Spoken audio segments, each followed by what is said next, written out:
Welcome to the Citizens Band Radio Hour.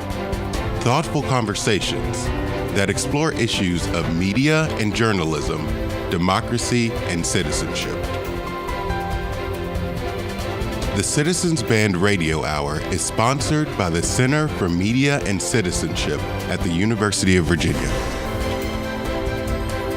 You can visit the center online at mediaandcitizenship.org. Here's your host, Coy Barefoot.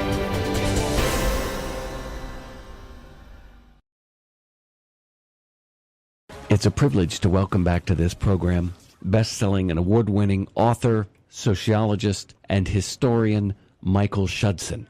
He teaches in the Graduate School of Journalism at Columbia University and in the Department of Sociology as well. His must-read books include Discovering the News, Why Democracies Need an Unlovable Press, The Good Citizen, A History of American Civic Life, and The Rise of the Right to Know. Michael, it's a terrific honor to welcome you back to the program, sir. I'm so glad you could make time for us. It's my pleasure. What has crossed your mind over the last few months with the truly unprecedented in the modern era historic campaign for the White House, Hillary Clinton versus Donald Trump? Let's just start with some broad strokes thoughts about journalism and the media. What's been going on that has really caught your attention as somebody who has spent his entire professional career studying just these kind of things? I'm curious what Michael Schudson has found compelling. Well, I think I found compelling what most everyone else has found compelling, which is that we can't stop talking about Donald Trump. I feel like he's an extra member of the family, almost always at my dining room table and my breakfast table, and I've been in conversations where we try not to mention him and fail. Why is that? There are, after all, two leading candidates, and Hillary Clinton has things to say too, but we can't keep our eyes off of Donald Trump. That's I don't remember any time like that. So that's and exactly why that is, and how it has changed or distorted American politics. That's the question of the day, it seems to me. What about the free media? That truly is historic, and I'm sure there's going to be many master's theses and dissertations written about that in the coming years, about how he managed to get the fortune in free media from news outlets around the country and around the world. True. I just a week ago was in Finland, and that's what everyone wanted to know about. What is going on in your strange country? It's just completely stunning to them. Not that Europe has not had its own populist surprises in recent years, but I guess they expected better of the United States than what they're seeing, where the political debates are about released tapes of past, sometimes many years past, abusive language of one of the leading candidates about women and his encounters with women and his views of women. That, perhaps more than anything else, seems to have shifted voters and leading Republican politicians to break with him. But for many observers, it seems to me that there was not anything really surprising about this from his other remarks about women, about the disabled, about immigrants, about Muslims, about Mexicans, and so on and so forth. The amount of slurs on large groups of people has been just stunning. And with all of that, he's retained remarkable support in the polls. It's looking now like not enough support to become president, but I haven't seen anything in which he has anything less than about 40% of the vote. That's a lot of people who are angry enough about one thing or another and doubtful enough about the trustworthiness of Hillary Clinton to accept things in the candidate for president of the Republican Party that they would not accept from a member of their family or their next-door neighbor. I mean, in terms of basic civility. But they're willing to overlook it in a man who would be the leader of the free world because he's not her. I think that for so many of his supporters, that's what it comes down to. Hillary Clinton's worse. They've spent the last 2.5 decades demonizing her.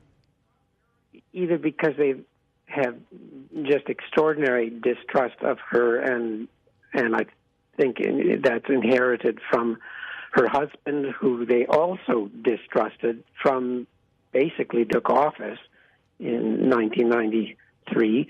Exactly what that was, they were the incarnation of the 60s. They had an unconventional marriage. Whatever it was, some people I think have never recovered from that. I'm not exonerating her from her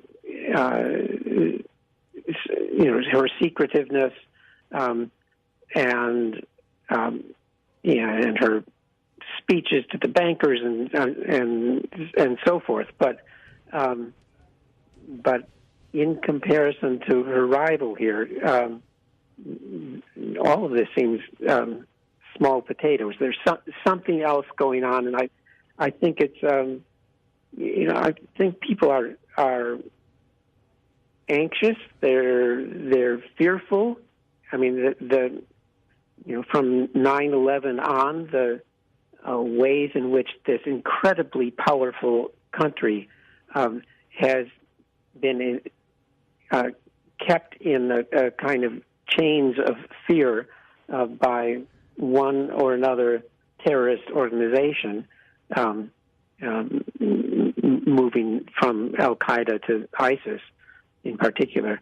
But there's just a whole lot of anxiety and uneasiness in the country, more than I think most observers recognized, and enough so that a guy who truly admires an iron-fisted tyrant in Russia as their leader trusts him to become their leader. I don't know that they actually think he will or could, but that his degree of separation from normality is something they think, well, maybe that's what is required to jumpstart this country that seems to be sagging. We're talking with esteemed scholar Michael Schudson. He teaches in the Graduate School of Journalism at Columbia University. Michael, let me get your thoughts about an observation that I had that picks up with something you were talking about just a few moments ago. We're not really having the national conversation that we should be having about the pros and cons of a Hillary Clinton presidency. And that's in all likelihood what we're looking at. I mean, as of right now, I'm looking at it. Nate Silver at 538 has her chances of winning at 85.7%. This is, in all probability, what will happen on November 8th. And yet, the GOP candidate has made this whole election about him. And he's done what I think Donald Trump has always done his whole life, is he's sucked all the air out of a room. Whatever room he's in, he makes it all about him. And he has made this election all about him. And so, in a sense, we're not really as focused as perhaps we should be, as perhaps the journalists should be, on Hillary Clinton. But on the other hand, one could argue we've been vetting her for 2.5 decades. In fact, she's probably never been more vetted than any other candidate in American history. She's been at the epicenter of so many stories, so many investigations, so many news articles for 25 years. I'm perhaps more sympathetic to Hillary Clinton than many people are. I think in part because of exactly what you say. She's been around a long time, and she has been surprisingly consistent over decades. I met her once, had dinner with her a very long time ago. This was about 1974. I was still in graduate school. She was just out of law school and was working for the Children's Defense Fund at that time.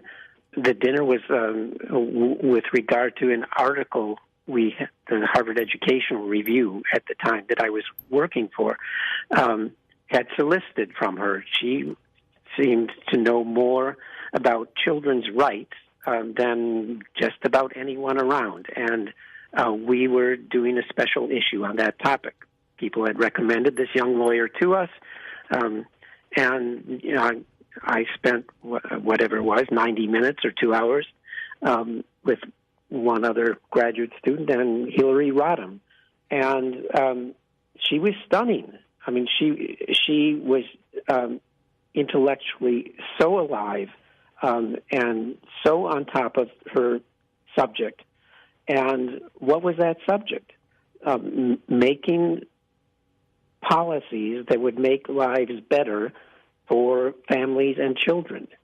Now, that was, how long ago is that? That's 42 years ago. She's been doing it ever since. She's been dedicated to that agenda. That included health care, that she was not skillful enough to get through in the first Clinton administration, but she did put it, she and Bill, on the agenda of American politics where it had not been in a generation. Eventually, in a different version, Obama would get it through the Congress. But the world is full of surprises, and there will be events that will surprise us and will surprise her as president, and we don't know just what she'll do with them. But I think we do know this, that she will gather all the relevant information. She will gather the best advice and advisors around her. She knows how to work with people across the aisle, as she did as a senator. I mean, it's not just that she's been around, but she's schooled herself in how to do politics in this democracy. And what exactly will her policy be? I'm myself not worried about that. What part of what this is what our founding fathers had in mind more than 2 centuries ago. They thought character was what a voter should pay attention to in candidates. Now, we've moved away from that, and we think that there are other things that voters should pay attention to, policies, promises, and so on. But character has never really gone away as one of the things that should be, and usually is, in the forefront of people's minds. She's not without her flaws. I know that. But does she have character, ideals, a passion for making lives better for Americans? Absolutely she does. And she's shown it year after year. Mr. Trump says he does, but as you point out, he's mostly talking about Donald Trump. Michael, as somebody who teaches the journalists of tomorrow and who has spent so many years working with journalists, what's your reaction to this ongoing meme from Donald Trump that not only is the election rigged against him, but that journalists are participating in that process? They are conspiring against him to ensure his loss on November 8th, to ensure that the polls reflect poorly on his performance around the country. he is pointing a finger not just at Democrats, but at journalists as well, and his supporters follow suit. And they complain that journalism as an institution is rigged against them. The first thing that crosses my mind is how many times I've heard that in the past, going as far back as Barry Goldwater, certainly Richard Nixon, and the animus that conservatives have held toward the mainstream media is now at least 50 years old. It's maybe become more strident this year than it has in some time, but that's been there for a long while. You could say, and I'd be willing to say there is some greater reason for it than there used to be. That is, if you look back at newspapers from the 1950s, what we think of as the top tier of newspapers, they were pretty insistently who, what, where, when, and not why. It was pretty much straightforward transcripts of what public officials, Republicans and Democrats, had to say about whatever the event of the day happened to be. That changed, and it changed not so gradually. It changed rather sharply in the mid to late 1960s with an increase in journalists saying and acting on a new view of what they should be doing. And that was that who, what, when, where is not enough. That readers and viewers needed to know why.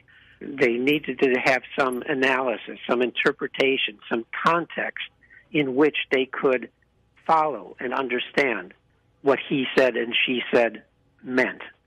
Some research I did with colleague Catherine Fink, and it's consistent with other research I've seen, is that when, say, in the mid-50s, some 90% of front-page newspaper stories were who, what, when, where, period. They were boring, and they were objective. There was not much analysis or interpretation, 90%. By mid-1970s, it was down to about 50%. 50% of that kind of straight, routine, and boring, and unexplanatory news, and about 50% what we were calling contextual news or contextual journalism, in which the journalists make not a partisan but a nonpartisan effort to put things in some kind of perspective, to make some references to the past, to make some references to a variety of opinions, not just the public officials, but expert opinion as well, and so forth. That, I think, has been a huge change and a largely unrecognized one. People talk about the rise of investigative reporting. That also happened from Vietnam and Watergate on. But investigative reporting takes remarkable amount of time, effort, and money to do. And so most news organizations do very little of it. It's just too costly. And at a moment of very limited resources in the news organizations, that's even more glaring.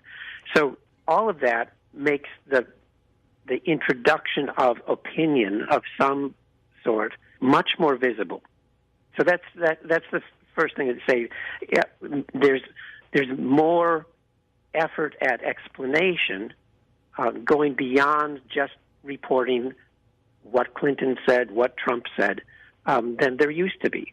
The fact-checking movement began way before Donald Trump, way before this election.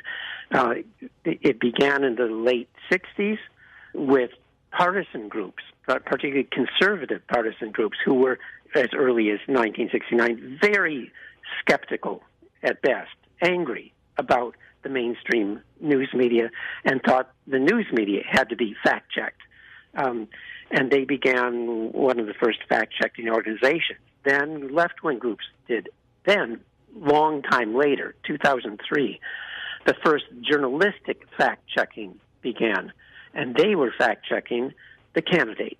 It was the 2004 election where that happened for the first time with factcheck.org.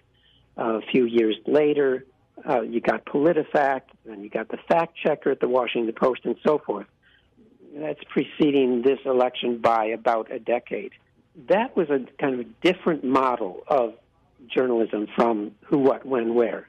That was a model in which, as Nicholas Kristof said in his New York Times column a few weeks ago, he said, "Our job is not stenography, but truth-telling." That's a critique of conventional 1950s journalism as stenography, and it's saying we have to do more. I think it's pretty obvious that connected to that truth-telling ambition is that truth-telling is easier than it used to be in some respects. The Internet makes that possible. The New York Times had 18 fact-checkers at the first presidential debate this year, working to have practically in real time both Clinton's and Trump's fact-based statements checked to see if they were true or false or partially true or partially false.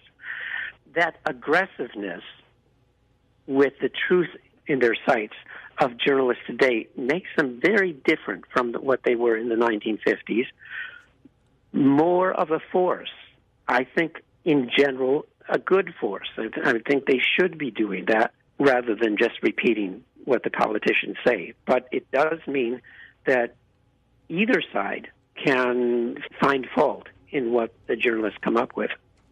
We're talking with Michael Schudson of the Graduate School of Journalism at Columbia University. We'll take a very quick break and continue this conversation in the second half of our program.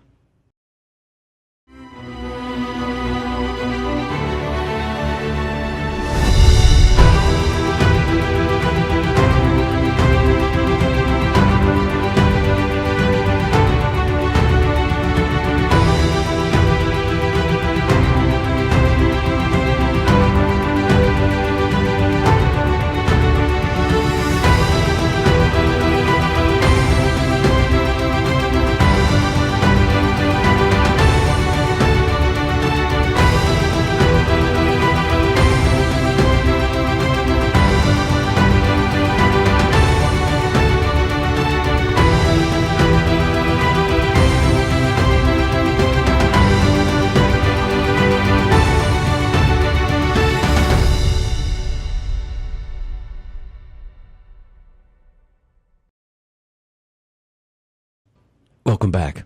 My guest is Michael Schudson. He teaches in the Graduate School of Journalism at Columbia University and also sociology as well. Esteemed scholar, best-selling and award-winning author, his many books include Why Democracies Need an Unlovable Press, Discovering the News, The Good Citizen, and recently, The Rise of the Right to Know. Michael, before we went to a break, you were talking about that progressive era in journalism. And of course, it wasn't just journalism that was experiencing a progressive revolution. And one might say better connecting the dots with a Jeffersonian mission of a free press and of journalism. But there was also the second wave of feminism, the student movement, the peace movement, the environmental movement, the civil rights movement. And we see in 1964, in the nomination of a fringe libertarian radical, Barry Goldwater, we see what journalists at the time referred to as pushback. Pushback against all those progressive movements and the changes that we were seeing in America at the time. We saw the same thing in Ronald Reagan's nomination, in Nixon, in the entirety of movement conservatism, which has fueled and dominated the principles of the Republican Party ever since 1964. And certainly we see in Donald Trump more of a John Birch conservative than perhaps a Barry Goldwater conservative. And yet it's still pushback, is it not? I mean, just to get the 30,000-foot view here, it still is this sense of pushback against this progressive era in the 20th century. Yes, I think that's fair, that the civil rights movement in particular transformed American politics, turned the solid South, as it used to be called, that is to say, consistently sending Democrats to Washington, into a different solid South, consistently sending Republicans to Washington. Race was the decisive factor in that transformation and the resistance in the South to the success of the civil rights movement. It wasn't as clear with the women's movement, but there, too, there was the rise of abortion rights as a decisive issue for a pushback against women's liberation or feminism that emphasized that a woman's place is in the home, and if she gets pregnant, well, she should bring that child to term, period, no matter how she gets pregnant or what her family situation is. And the success of the conservative position on abortion, I think, helped block the Equal Rights Amendment. And yes, the progressive had the initiative, and the conservatives were looking to retain what seemed to them a more traditional or conventional way of American life. Certainly, they were not wrong about that. That is, women's rights were not part of traditional American life, and equal rights for African Americans was not part of traditional American life. So there was, if they felt a sense of loss or the world moving too quickly and in ways that they didn't fully understand or assent to, that's easy to understand, it seems to me. How to reconcile backward-lookingness with some other American values about whether they come from the founders or from Christianity or else, or about equality, that's a more complicated matter. Yeah. Michael, let me ask this. You know, you and I have spoken many times before, and one of my all-time favorite books you have written, which I cannot recommend strongly enough, The Good Citizen, A History of American Civic Life. And I'm curious, during this campaign, what has crossed your mind vis-a-vis the themes of that book and the idea of citizenship in America in the 21st century, and the candidacy of Donald Trump, and the very possible implosion of one of our major parties? There have been many political observers who've said this is what it looks like when a party dies. And they do die. They do fall apart. We've seen that many times in American history. It's just this one's been around for a long time, but that doesn't mean it will be here tomorrow. Same for the Democratic Party. And this is how they die. They fracture into sects and interests, and different groups want to go in different directions. And what does all of this mean for citizenship in America? That's a very hard question, but I'll try to at least free associate on it. To me, one of the disturbing things about this election is how little the general public seems to understand how far Donald Trump is from an appreciation of the basic institutions of American democracy. I mean, that is maybe a strong statement, but I think that can be supported. That he would, as he did, attack the San Diego judge who was sitting on a case in which Trump University was being sued by several individuals who feel that they had been defrauded in buying entrance to Trump University, so-called. So here's this judge sitting on a case that will influence, at least in a small way, Mr. Trump's economic fortunes. And he says, well, I'm not going to get a fair hearing from that judge because he's Mexican. It was an outrageous statement. It was an interference with the fair trial that was going on. And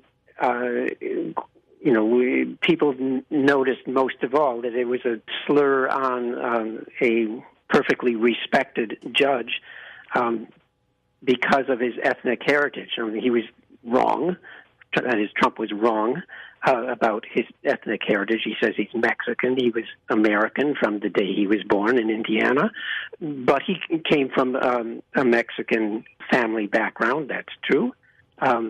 And so many of our distinguished judges, past and present, have come from various ethnic groups and have risen to the Supreme Court and other leading positions in the American judiciary.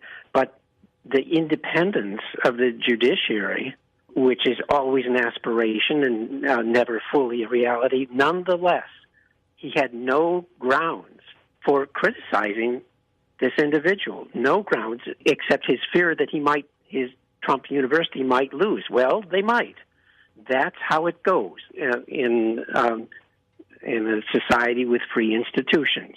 And that he seemed to have no clue about how our institutions work, and that he seemed to have no idea that he might, in his criticism, be transgressing basic understandings of what the founders built with the Constitution that they wrote. That Mr. Trump's transgressions on American institutions is not at the center of this campaign. It seems to me a shame, or to show some lack of civic knowledge in the general public. That troubles me. Now, what kind of a citizenship should arise in 2016 is a hard question, and I don't have a simple answer to that one. We're talking with Michael Schudson of the Graduate School, the Columbia School of Journalism. Michael, again, as someone who teaches and works with journalists, what has pleased you most about journalism in America over the last few months? And what has been, you think, your greatest disappointment, what you have looked at and felt, well, there's certainly a lost opportunity there? What's worked and what's not worked? Well, one thing that I've not been happy with is that it's very hard for the news media to put topics on the agenda if the candidates are not doing so themselves. At the same time, there's some issues that seem to me, so far as we know, separate the candidates, but that the journalism has not taken up, at least has not, for the most part, taken up. And the one that comes most to my mind is the environment. In the third debate, Hillary Clinton mentioned the environment as a topic in passing. I think it was one sentence. And the journalist didn't pick up on that. There's been I don't think in any of the debates did the journalist ask a question. I could be mistaken about that, but I think that's right, about the environment, global warming, and so on. Trump mentioned how Clinton was an enemy of coal. Again, that was not picked up on by the journalists. And, what I think, and a fair number of other people think as well, is one of the most important, if not the most important, problems of our time that was just left aside. In general, where personalities rather than issues have been at the heart of things, it's hard to bring any particular public policy matter in for careful attention. There's been no real serious attention, it seems to me, or little, certainly not in the debates, on medical care and what are the strengths and weaknesses of the Affordable Care Act. It has both, it seems to me. And did we get a good picture of that? I don't think so. Was anything illuminated? I don't think so. That's troubling. On the other hand, the willingness of journalists, slowly, I would say, over the course of the election, to call a lie, was encouraging. The fact-checking efforts begun a decade ago have had an impact.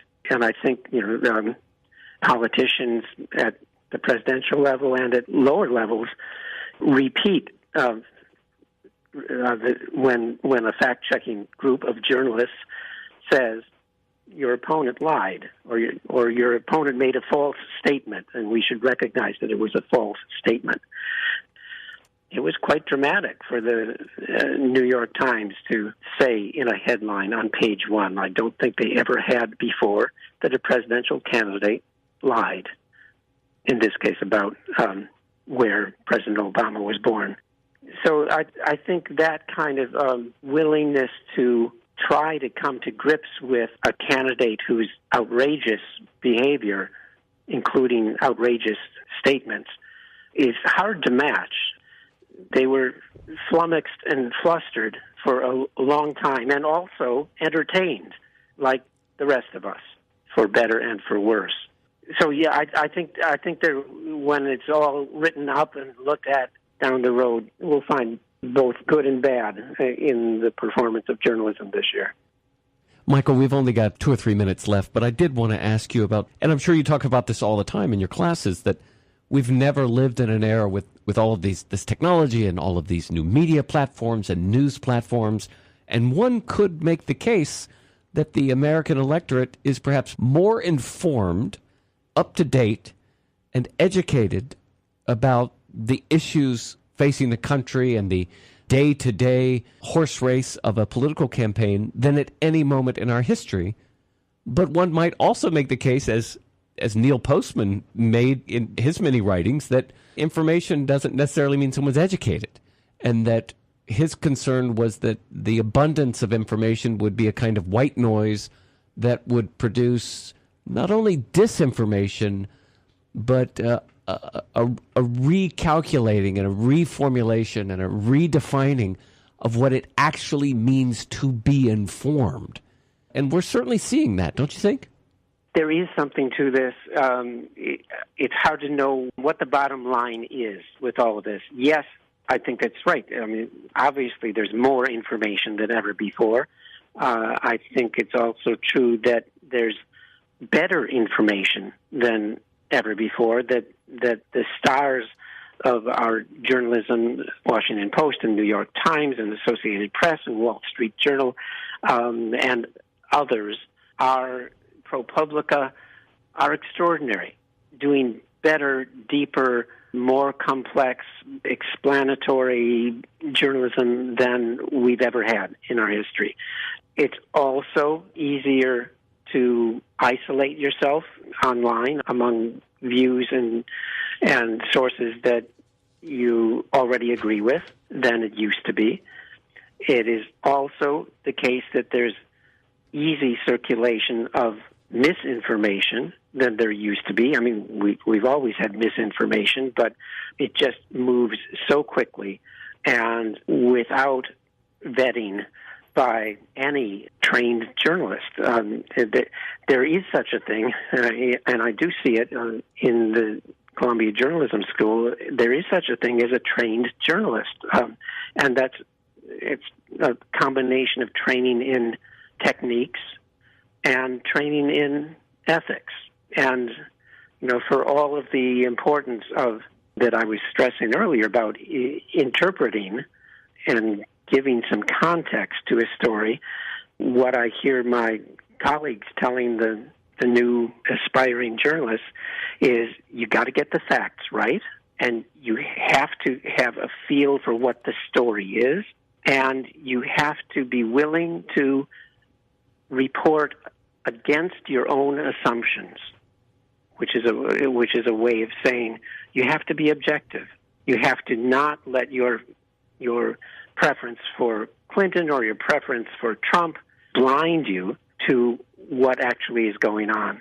And, I really admire the kind of ethic that goes into that. And yes, every citizen can be, and sometimes, millions are now distributors on their Facebook accounts or elsewhere of news and information to large numbers of people. But that's not professional journalism. And there's something to be said for paying special attention to these gatekeeper journalists. Michael, you have been so generous with your time. I cannot thank you enough, and I always look forward to talking with you. Thank you sincerely for taking some time to join us on the program. Coy, it's been my pleasure. Esteemed scholar Michael Schudson, award-winning, best-selling author, sociologist, historian. He teaches in the Graduate School of Journalism at Columbia University and in the Department of Sociology as well. His must-read books include Discovering the News, Why Democracies Need an Unlovable Press, and my favorite, The Good Citizen, A History of American Civic Life.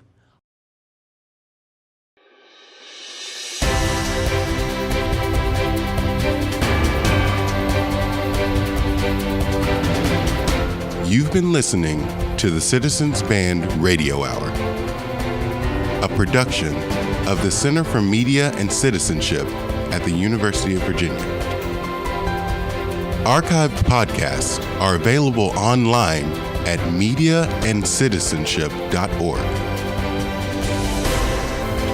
The executive producers for the program are Siva Vaidyanathan and Coy Barefoot.